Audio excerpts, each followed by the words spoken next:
Khusus bagi kalian anak metal, pasti taulah band Helloween. Kalau sampai tak tahu, bisa jadi anak metal abal-abal. Mungkin sekitar pertengahan 80-an, Indonesia sempat dilanda demam Halloween. Banyak band bermunculan memainkan lagu-lagu Halloween. Future World adalah lagu paling populer di kalangan rocker zaman itu. Anak-anak di seantero negeri pada zaman itu mungkin tahu lagu itu. Pengcoveran Halloween yang paling dikenal adalah band power metal dari Surabaya yang masih eksis sampai sekarang. Bahkan Arul Irfansyah, vokalis power metal, dinobatkan sebagai Michael Kiske-nya Indonesia. Kualitas lengkingannya memang sangat gokil. Sejarah Helloween dimulai pada tahun 1978 ketika gitaris Kai Hansen dan Pete Silk membentuk band bernama Gentry. Dan setelah mengalami bongkar pasang personil, mereka merubah nama menjadi Iron Fist yang menampilkan Ingo Swistenberg pada drum dan Markus Groskopf pada bass. Pete kemudian keluar dan menjadi sound engineer band seperti Blind Guardian, Gravedigger, Gamma Ray, dan proyek pribadinya Iron Savior. Lalu datang Michael Wicked dari Powerful dan mengganti namanya menjadi Helloween pada tahun 1982 di Hamburg. Pada tahun 1984, mereka merekam 2 lagu untuk album kompilasi Noise Record Death Metal. Helloween merekam Orange for Life yang ditulis oleh Wicked dan sebuah lagu berjudul Metal Invaders. Dengan Kai Hansen merangkap sebagai vokalis sekaligus penulis lagu, mereka merekam debut mini album berjudul Helloween berisi 5 track pada awal 1985. Album Walls of Jericho dan mini single Judas dirilis setahun kemudian dan media mulai dikejutkan oleh interpretasi Helloween terhadap heavy metal klasik. Mereka meraih begitu banyak penggemar di daratan Eropa, namun Hansen masih tidak puas dengan kemampuannya bernyanyi dan bermain gitar sekaligus. Dan setelah selesai tur, Kai menyarankan Helloween untuk mencari vokalis yang pas untuk membesarkan Helloween. Dia adalah Michael Kiske yang waktu itu masih berusia 19 tahun, yang memiliki suara jernih dan tinggi, dan banyak terinspirasi oleh gaya bernyanyi Rob Halford dan Bruce Dickinson. Formasi baru ini membuktikan kekuatan baru mereka di atas panggung dan di studio. Mereka ingin merekam double album pada awalnya, namun pihak Noise menolak. Mereka pun merilis Keeper of the Seven Keys 1, yang tidak diragukan lagi menjadi album power metal yang sangat berpengaruh di Eropa. Kombinasi power dan melodi yang mereka usung banyak diikuti oleh band pada masa itu, dan membuat Helloween mendadak menjadi superstar power metal, bahkan menjadi band pembuka Iron Maiden, Armored Saint, dan Grim Reaper. Di sela-sela kesibukannya, mereka masih sempat merekam album Keeper of the Seven Keys 2 pada tahun 1988. Mereka semakin memantapkan diri menjadi band power metal yang paling sukses dalam penjualan album dan kembali tur di USA bersama Exodus dan Anthrax. Album ini pun menembus tangga lagu di UK, tapi proses penulisan lagu, terutama lagu panjang yang ditulis oleh Kai, menjadi awal krisis yang terjadi dalam Helloween.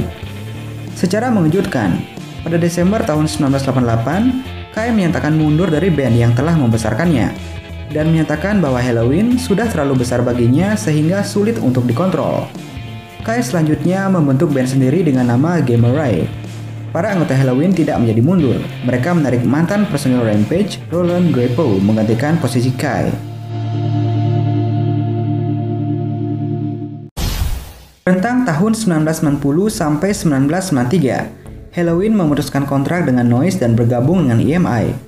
Karena permasalahan keuangan yang pelik, mereka tidak menghasilkan album sampai 2 tahun. Setelahnya, beberapa album live pun dirilis, antara lain Live in the UK di Eropa, Keepers Live di Jepang, dan I Want Out Live di USA dirilis untuk mengesankan kepada penggemar selama masa hiatus. Dan mereka pun mendapat bantuan dari manajemen Sanctuary untuk tetap bertahan. Sedikit demi sedikit mereka mulai yakin, bangun dari istirahat yang panjang, mereka merilis sebuah album dengan judul yang tidak biasa, Pink Bubbles Go Ape pada tahun 1991. Namun album ini malah kurang menunjukkan identitas Helloween, banyak mendapat kritik dari penggemar dan media. Penulisan lagu yang tidak fokus, lebih parah lagi, beredar rumor bahwa penggarapan album ini dipenuhi oleh konflik internal antar personil. Album yang penuh dengan ketidakpastian ini diikuti oleh penjualan yang tidak seperti yang mereka harapkan.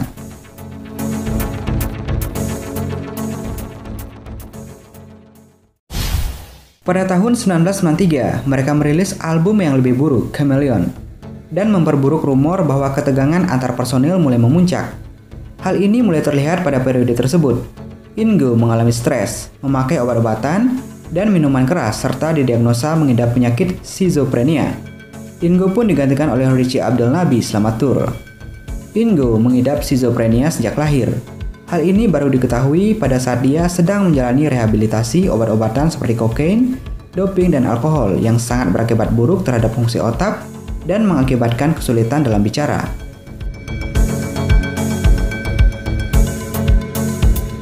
Kemudian, mereka pun berusaha bangkit secepatnya. Mereka menarik vokalis baru Andy Darius dari Pink Cream 69 dan mantan drummer Gamma Ray Uli Kuss, dan kemudian merekam album Master of the Ring pada tahun 1994. Pada saat Andy menyatakan mau bergabung dengan Helloween, Wiki dan manajemen memanggil Kiske, namun Kiske menolak. Walaupun alasannya memanggil adalah untuk menentukan nasib Kiske, namun pertemuan itu pun tidak dilakukan karena hasilnya sudah jelas, Kiske dipecat.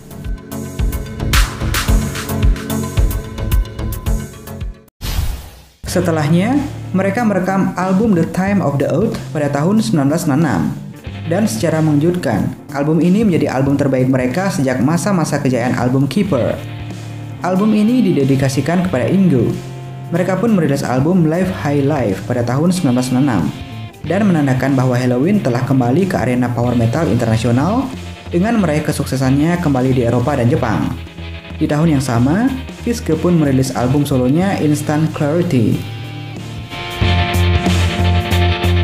Di awal milenial, mereka mengawali tahun 2000 dengan mengerjakan album terbaru mereka bersama produser Roy Z.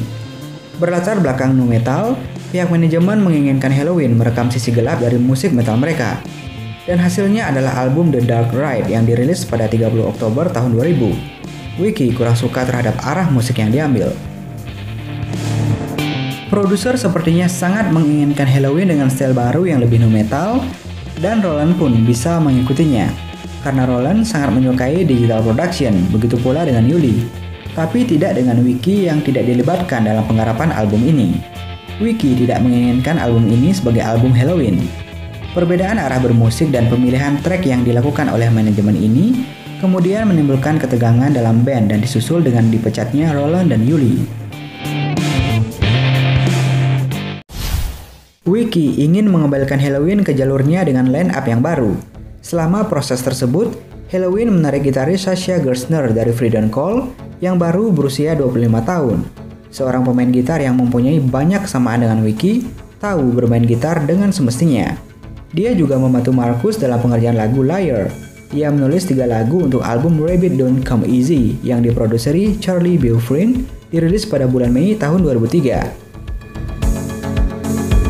Singkat cerita, di tahun 2007, untuk merayakan 2 tahun kesuksesan mereka, Helloween merilis CD live combo berjudul Keeper of the Seven Keys The Legacy World Tour 2005-2006 live in Sao Paulo, dan DVD live combo berjudul Keeper of the Seven Keys The Legacy World Tour 2005-2006 live on 3 continents. Di penghujung tahun 2007, Helloween kembali merilis album baru yang berjudul Gambling with the Devils, dan kembali menyapa para penggemarnya bersama Gamma Ray yang salah satu anggotanya adalah mantan pendiri Helloween, Kai Hansen.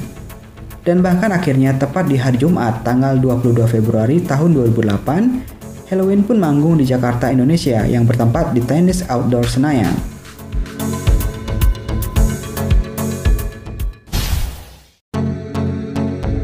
Seiring berjalannya waktu, formasi klasik yang diperluas dari ikon power metal Jerman Helloween akan merilis album yang sangat dinanti-nantikan pada musim panas tahun 2021. Single pertama dari album tersebut, Skyfall, akan dirilis pada 2 April 2021. Formasi yang dinamakan Pumpkins United itu menampilkan 7 personil dengan kembalinya 2 orang personil lawas Helloween, yakni vokalis Michael Kiske dan gitaris Kai Hansen, yang bergabung dengan vokalis Andy Darius, 2 gitaris Michael Wickett dan Sasha Gerstner, basis Marcus Groskopf, dan drummer Daniel Lobel. Album baru Helloween ini menampilkan sound heavy metal mereka yang kembali ke akar, di mana lahirnya subgenre baru bernama speed metal dan power metal. Dengan sepenuhnya direkam secara analog, dan Daniel Lobel memainkan drum kit yang sebelumnya digunakan oleh drummer asli Helloween, mendiang Edno Swissenberg, di rekaman album Keeper of the Seven Keys yang legendaris. Lagu epik berdurasi 12 menit Skyfall yang ditulis oleh Kai Hansen memiliki getaran Keeper of the Seven Keys yang telah lama dirindukan oleh para Pumpkins, sebutan untuk fans Halloween, tapi secara musikal tidak menceritakan keseluruhan kisah album. Skyfall akan menjadi video paling rumit dalam sejarah band, menampilkan animasi 3D dan tampilan sinematik. Formasi Pumpkins United dari Halloween ini sudah merilis satu lagu baru yang berjudul sama, Pumpkins United, pada Oktober 2017 dan merilis album live United Alive dalam format CD dan DVD pada 2019. Jadi ditunggu saja karya-karya mereka berikutnya.